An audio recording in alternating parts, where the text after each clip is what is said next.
Assalamualaikum warahmatullahi wabarakatuh. Perkenalkan, nama saya Alif Akbar, NIM 11820710872. Video ini dibuat untuk memenuhi nilai ujian tengah semester pada mata kuliah Hak Asasi Manusia.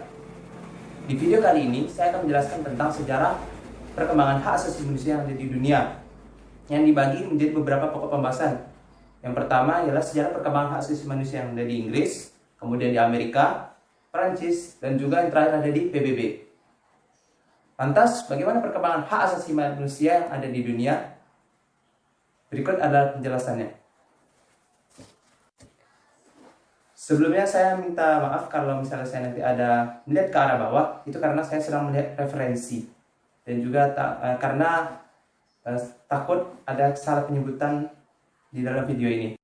Banyaknya teori-teori yang lahir mengenai hak asasi manusia, ada yang menentang dan juga ada yang mendukungnya. Seperti pendapat Auris Cranson, seorang pengamat hak asasi manusia, yang dia mengatakan bahwa absolutisme manusia untuk menuntut hak-hak asasi manusia atau hak alam ini justru karena manusia menyangkanya. Tetapi ada pula sangkalan dari keberadaan hak asasi manusia, seperti orang-orang konservatif dari Inggris yang bernama Edmund Burke dan David Hume yang bersatu dengan Jeremy Bentham yang beraliran liberal untuk mengutuk doktrin ini. Mereka mengatakan bahwa kekhawatiran publik atas tuntutan-tuntutan terhadap hak-hak ilmiah akan menimbulkan pergolakan sosial dan keprihatinan terhadap adanya bahwa deklarasi dan proklamasi hak-hak ilmiah akan menggantikan perundang-undangan yang efektif.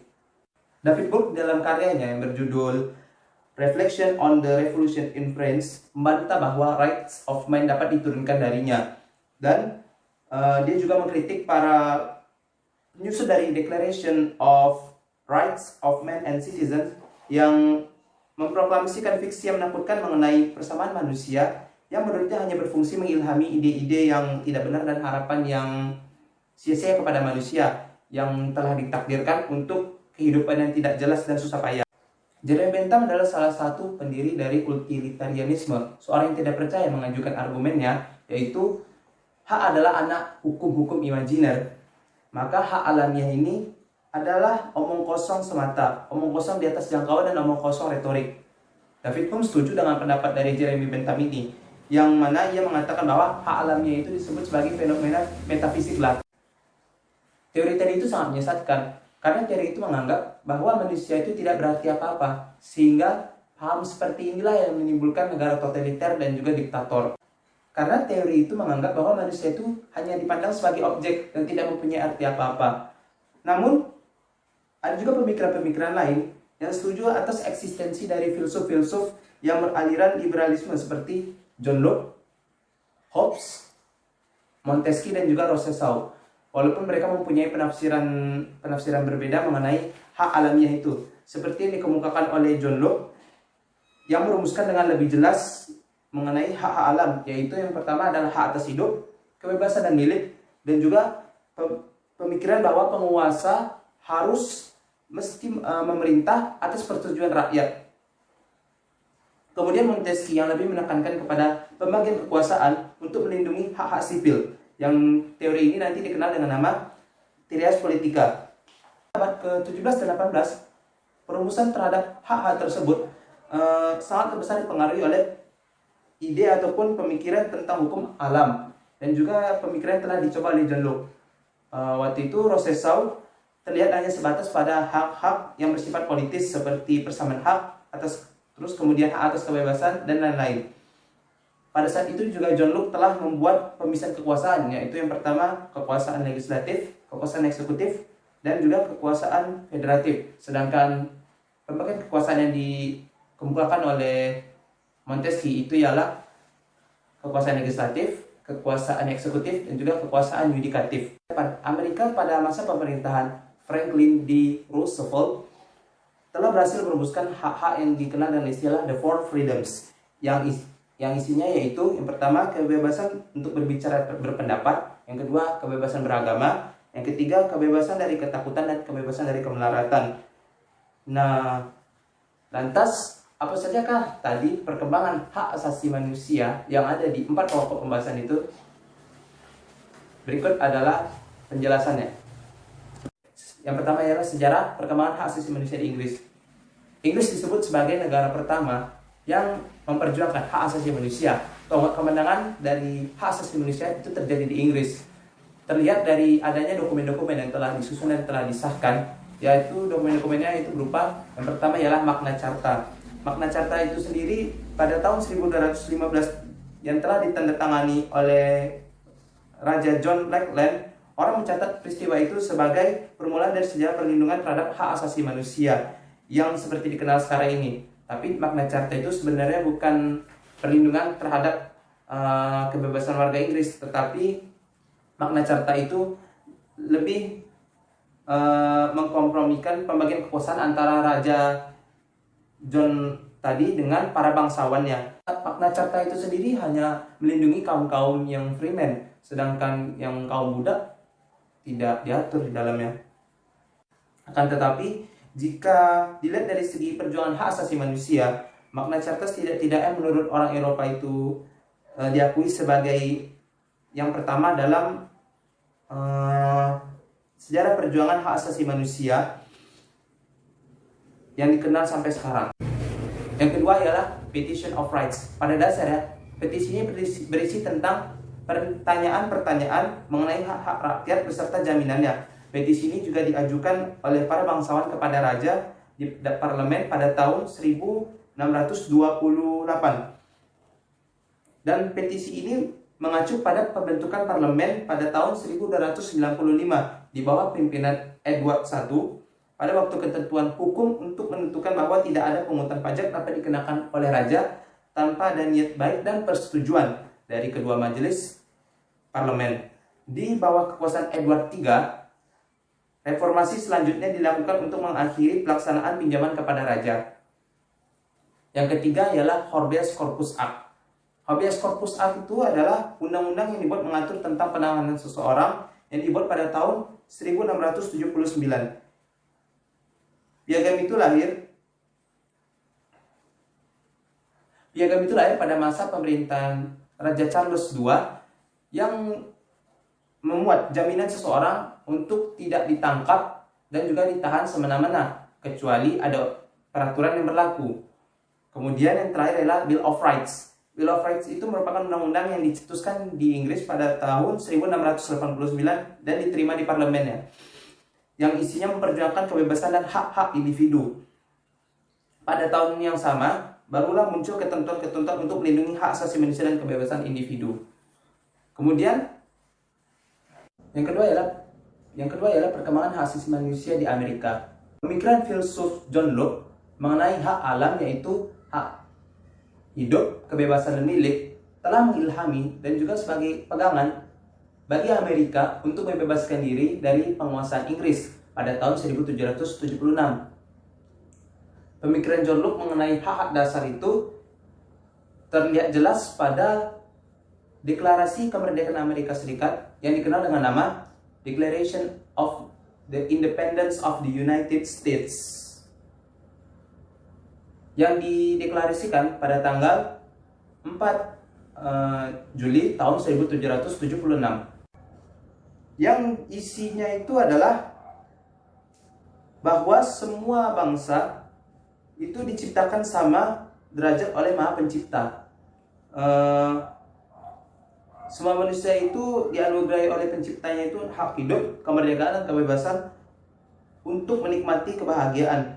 John Locke sendiri menggambarkan keadaan ini sebagai keadaan naturalis, yang ketika manusia telah memiliki hak dasar secara perorangan. Dalam keadaan bersama-sama, hidup lebih maju seperti yang disebutkan oleh status civilis. Locke berpendapat bahwa manusia berkedudukan sebagai warga negara, hak dasarnya dilindungi oleh negara. Declaration of Independence ini juga yang menempatkan Amerika sebagai negara yang memberikan perlindungan dan jaminan hak asasi manusia pertama dalam konstitusinya. Yang ketiga ialah perkembangan hak asasi manusia di Prancis. Perjuangan hak asasi manusia di Prancis ditandai dengan naskah yang dikenal dengan istilah Declaration des droits de l'homme et du citoyen, yaitu pernyataan mengenai hak-hak warga dan manusia, warga negara dan manusia pada masa awal revolusi Perancis. Pada tahun 1789, perjuangan itu dilakukan untuk melawan kesewenang-wenangan rezim lama. Dan pernyataan dari naskah itu berisi tentang hak kebebasan, kemudian kesamaan, serta persaudaraan ataupun kesetiakawanan. Lafayette merupakan pelopor dari perjuangan hak asasi manusia di Prancis yang pada saat itu berada di Amerika ketika revolusi Amerika meletus atau ketika Lafayette merupakan seorang pelopor dari hak asasi manusia di Prancis yang saat itu berada di Amerika ketika revolusi Amerika yang mengakibatkan terbentuknya naskah Declaration des Droits de l'Homme et du Citoyen yang kemudian pada tahun 1791 semua hak-hak asasi manusia dimasukkan di dalam konstitusi Prancis dan diperluas lagi pada tahun 1793 dan 1848. Juga di dalam konstitusi pada tahun 1795, revolusi ini diprakarsai oleh beberapa pemikir seperti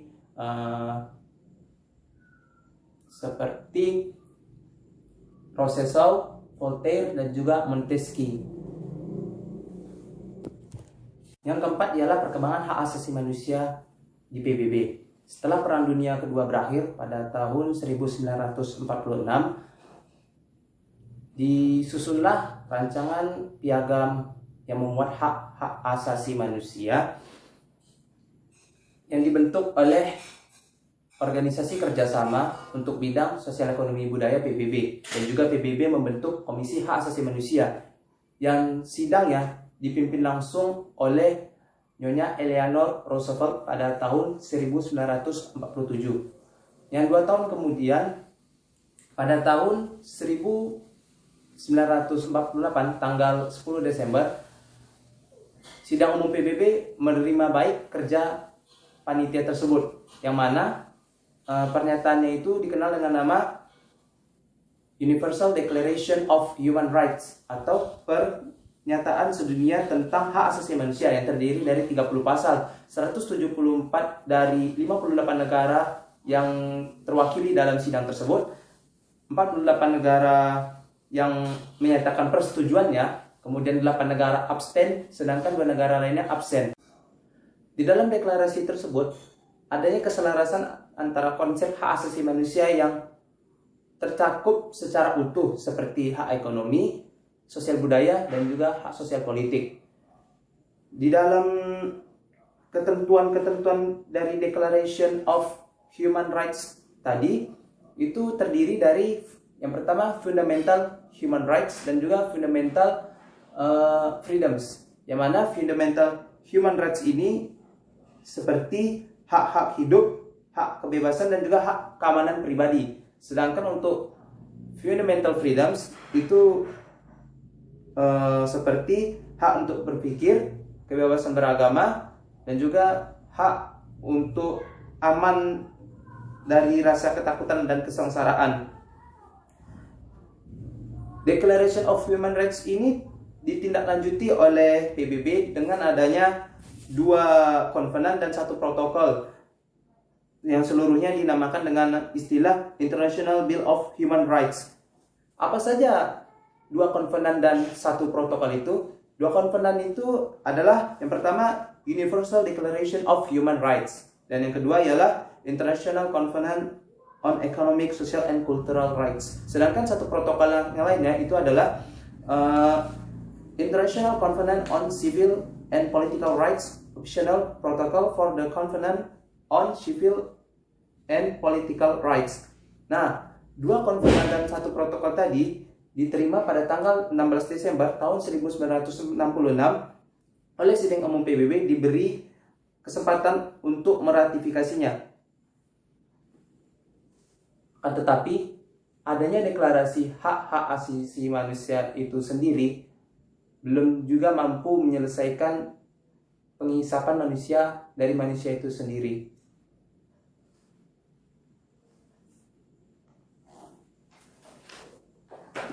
Sekian video dari saya, semoga bermanfaat.